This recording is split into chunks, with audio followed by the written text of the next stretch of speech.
भारत की अर्थव्यवस्था को लेकर हो गया बड़ा चमत्कार। इकोनॉमी को लेकर चीन हो गया बर्बाद, भारत निकला आगे। अब भारत इतिहास की सबसे बड़ी छलांग के लिए है तैयार। चीन की बर्बादी के आंकड़ों ने उड़ाए होश, भारत की इकोनॉमी के आंकड़ों से दुनिया के कान हुए ठंडे। दोस्तों, अपनी इकोनॉमी को लेकर भारत को आंखें दिखाने वाले चीन को इतिहास का सबसे बड़ा फटका लगा है। चीन अर्थव्यवस्था के मोर्चे पर ऐसा बर्बाद हुआ है कि पानी भी नहीं मांग रहा। तो इधर भारत आश्चर्यजनक रूप से आगे निकल रहा है और हर सप्ताह में भारत एक नया रिकॉर्ड तोड़ रहा है। हालात यह है कि दुनिया की फैक्ट्री कहलाने वाले चीन की सेहत बिगड़ने लगी है। चीन का इकोनॉमी खराब होती चली जा रही है, एक के बाद एक सेक्टर धड़ाम हो रहे हैं। चीन का रियल एस्टेट पहले से ही संकट में था, अब बैंकिंग सेक्टर भी मुश्किल में फंसा दिख रहा है।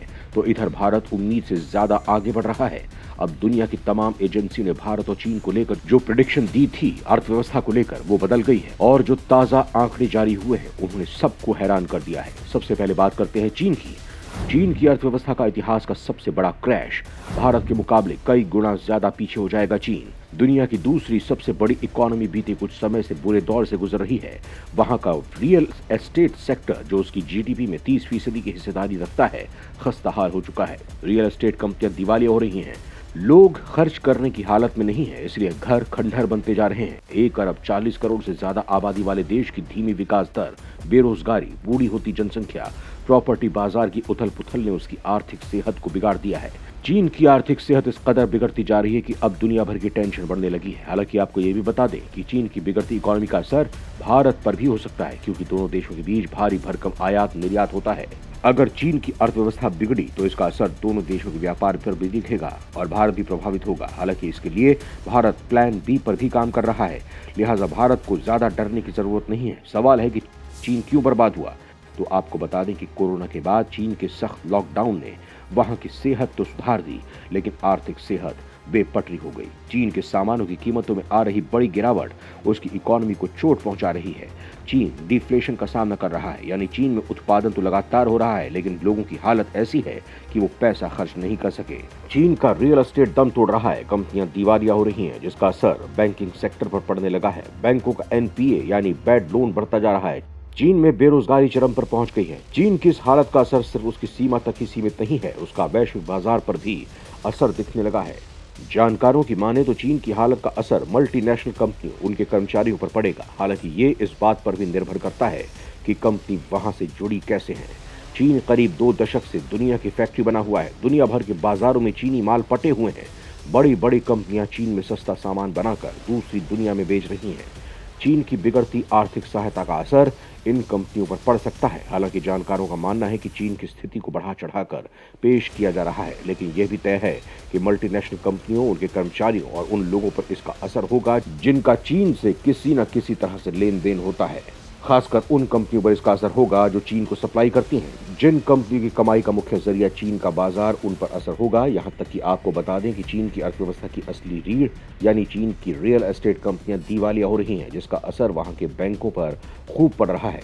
चीन के बैंकों ने जितना कुल कर्ज बांटा है उसका करीब 40% सिर्फ रियल एस्टेट कंपनियों को दिया है। क्योंकि कंपनियां दिवालिया हो रही हैं, इसलिए बैंकों का लोन अधर में अटका हुआ है। कंपनी का लोन डिफॉल्ट हो रहा है। चीन की समस्या इसलिए भी है, विकराल होती जा रही है, क्योंकि यहाँ पर पूरे बैंकिंग सेक्टर पर सरकार का नियंत्रण है। चीन के छोटे बड़े बैंकों पर सरकार का नियंत्रण रहता है। ऐसे में अगर चीन कर्ज के संकट को पार करने में विफल रहा तो ब्याज की लागत बढ़ती जाएगी, जिससे चीन की इकोनॉमी फिसलती चली जाएगी। भारत की इकोनॉमी की रफ्तार चौंका रही दुनिया को। इसी साल भारत तोड़ेगा एक और ऐतिहासिक रिकॉर्ड। दोस्तों, पिछले कुछ सालों से भारत एक अहम वैश्विक ताकत बनकर उभरा है और इस उपलब्धि को सच बनाने में देश की अर्थव्यवस्था का बड़ा योगदान है। भारत कुछ समय पहले ही फ्रांस और ब्रिटेन को पीछे छोड़ दुनिया की 5वीं सबसे बड़ी अर्थव्यवस्था बना है। मौजूदा हालात इस बात का इशारा कर रहे हैं कि अर्थव्यवस्था के मामले में इस साल भारत के लिए नई उपलब्धियों वाला साबित हो सकता है। दुनिया की सबसे बड़ी अर्थव्यवस्थाओं की बात करें तो अभी सबसे पहले अमेरिका का स्थान आता है। अमेरिका के बाद चीन दूसरे नंबर पर है, जो एशिया की सबसे बड़ी अर्थव्यवस्था भी है। तीसरे नंबर पर जापान है, जबकि चौथे नंबर पर जर्मनी है, जो अभी यूरोप की सबसे बड़ी अर्थव्यवस्था भी है। टॉप के इन 4 देशों के बाद भारत का नंबर आता है। बर्बाद होने वाला है जर्मनी, भारत करेगा ओवरटेक।